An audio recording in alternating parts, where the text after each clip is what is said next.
Magpapa-renovate ka ba o magpapagawa ng bahay? Ano-ano ang dapat mong iwasan para maging maayos at mapanatiling ligtas ang iyong bahay, especially sa lindol at sunog? Isa na namang video para dagdag kaalaman. Kaya tara mga ka-Arky!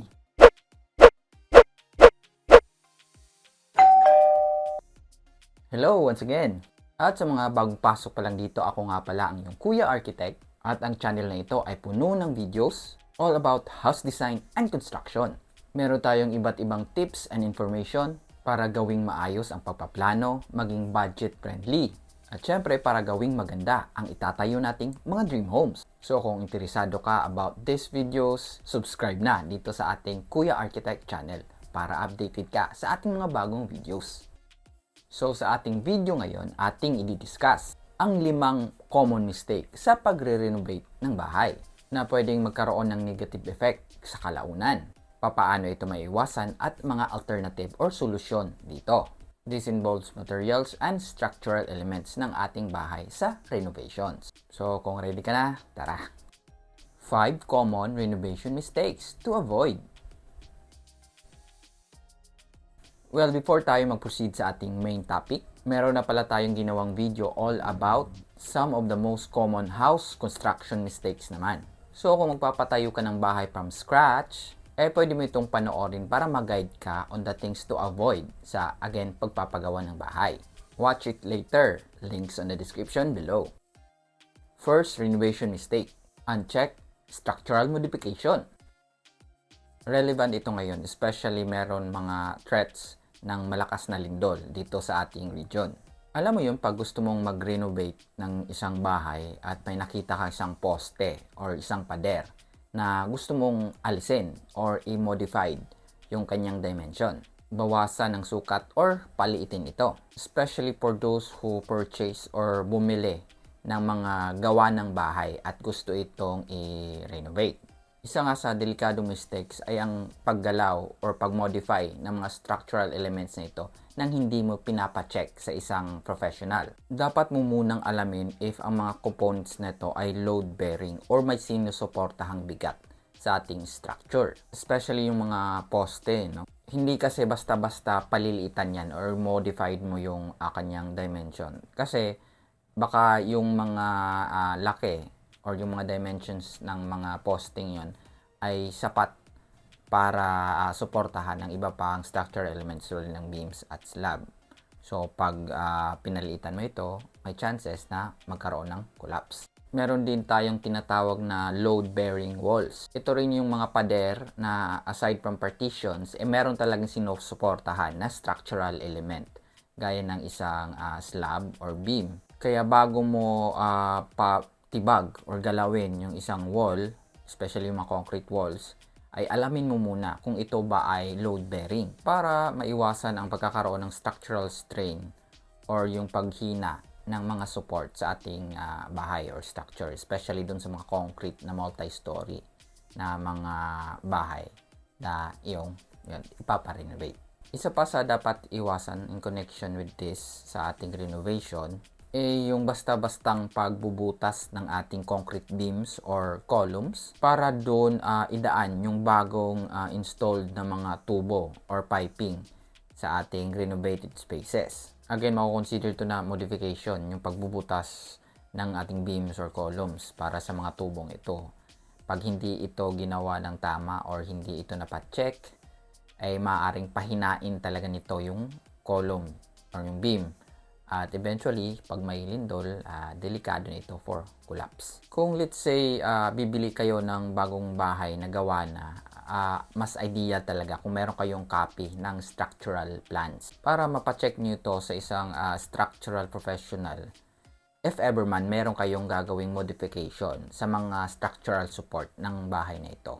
Again, sa pag-renovate ng bahay, it is important na dapat ipacheck ang any structural modification, especially sa mga walls, columns at beams para mapanatiling ligtas ang bahay, especially nga na nanganganib tayo sa pagdating ng malakas na lindol. Second mistake, uncheck additional structural load. Now, ito ay para sa mga taong nagbabalak na magpalagay ng additional upper floors o bagong palapag ng bahay na wala sa plano or sa structural design nito. Well, napakadelikado ito in the sense na kapag ang isang existing structure ay design lamang for a single story or a specific number of floors, tapos dinagdagan mo ito nang hindi nagpapacheck sa isang structural engineer or professional, may malaking posibilidad na ang mga structural elements tulad ng ating foundations, columns, at beams ay hindi ito maging handa sa pag-support ng additional load at maging delikado or prone to collapse, especially kung may, again, lindol. Kung may plano kayong dagdagan ng another story or another floor ang yung existing na structure, better to consult a structural engineer para ma-assess niya ang mga existing supports. Kung kakayanin ba nito ang additional flooring na iyong ilalagay sa iyong renovated na bahay. Pwede rin kasi silang mag-suggest ng mga paraan upang tamang ma-reinforce ang mga existing na mga framing or mga structural components na ito para sa, again, additional flooring mo. At para naman mas kampante ka sa gagawin mong extension pataas, pumili ng mga lighter materials para sa iyong idadagdag na palapag. Example, instead na conventional concrete slab para sa ipapagawa mong flooring, pwedeng gumamit ng mas magaang materials tulad ng tubular na mga supports with pisum board na mga flooring boards naman. Ito yung mga mas kilala natin bilang HardieFlex. So, mas magaan itong mga materials at unlike sa wood, hindi ito inaanay. At of course, unlike sa concrete, hindi gaano kabigat ang mga tubular, mga supports at syempre yung mga pisum boards na mga flooring natin. At sa mga partition ay pwede kang gumamit ng mga, again, HardieFlex at saka mga gypsum board. Gawin mo itong drywall with metal studs na mas magaan compare sa conventional na hollow block and concrete na mga partitions. Again, huwag basta-bastang magdagdag ng palapag or mag-extend pataas, especially dun sa mga concrete na bahay, nang hindi nagpapa-check or nagpapa-consult sa isang structural professional. At gumamit ng mga lighter materials para ma-minimize yung additional na structural load para maging safe pa rin yung ating bahay at yung bago nating ilalagay na extension.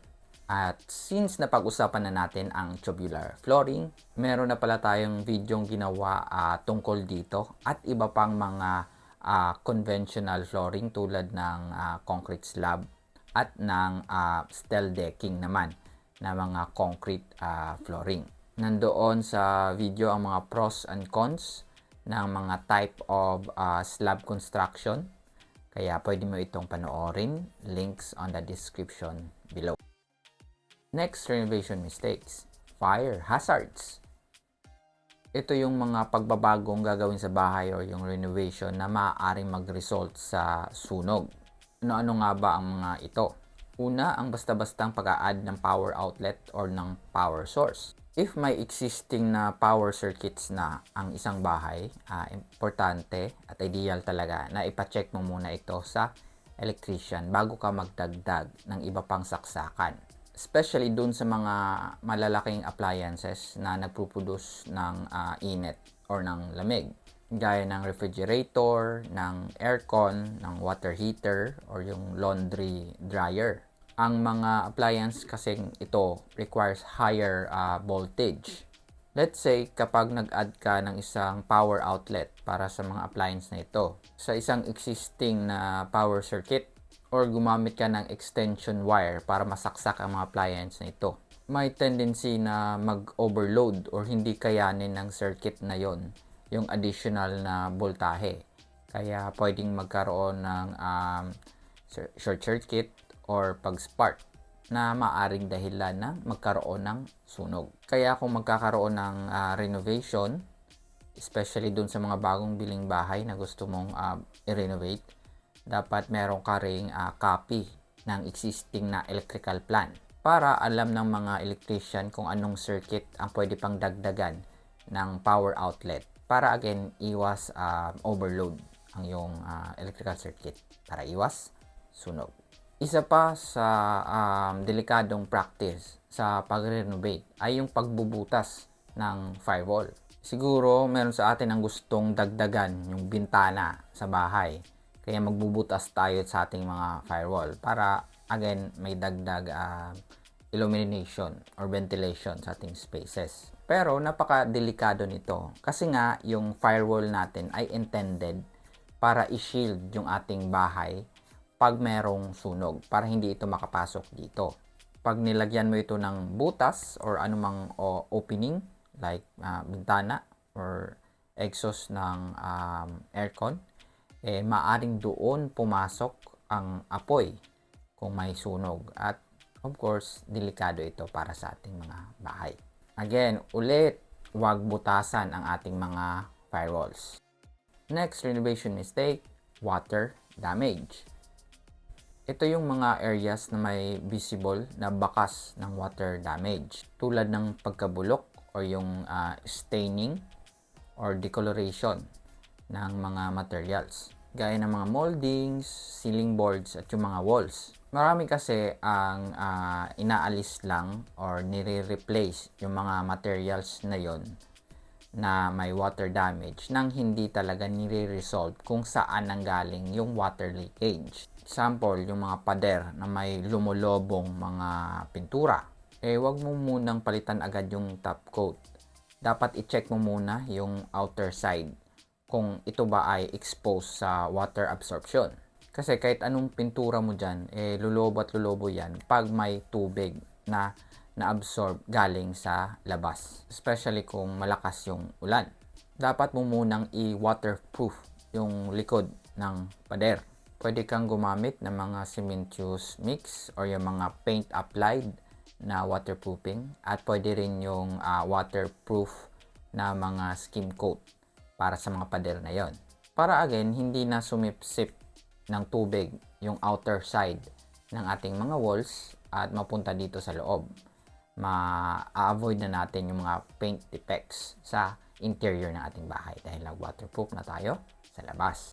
At sa ating mga kisame rin, kung meron ng visible na watermarks or mga palatandaan ng pagkabulok dahil sa tubig, huwag mo basta-basta palitan yung mga ceiling boards nang hindi mo inaayos yung roofing. Kasi most likely doon nanggagaling yung water leakage. So kung may butas, tapalan, applyan din or lagyan ng flashing yung mga perimeter wall na malapit sa bubong na pwede ring mulan ng seepage ng tubig papunta sa ating mga kisame.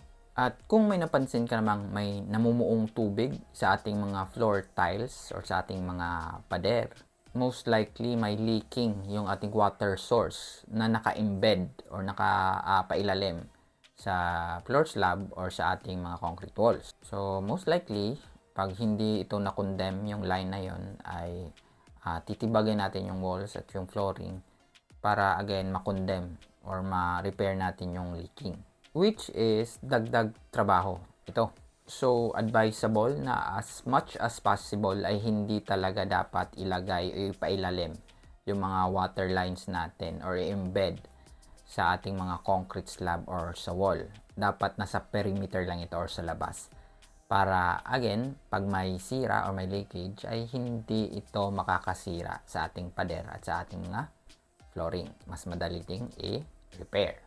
Ulit, para maiwasan ang mayat-mayang water damage, bago ka mag-renovate sa loob ng bahay, ay tiyakin mo munang na-resolve mo ang mga source of water leakage sa labas.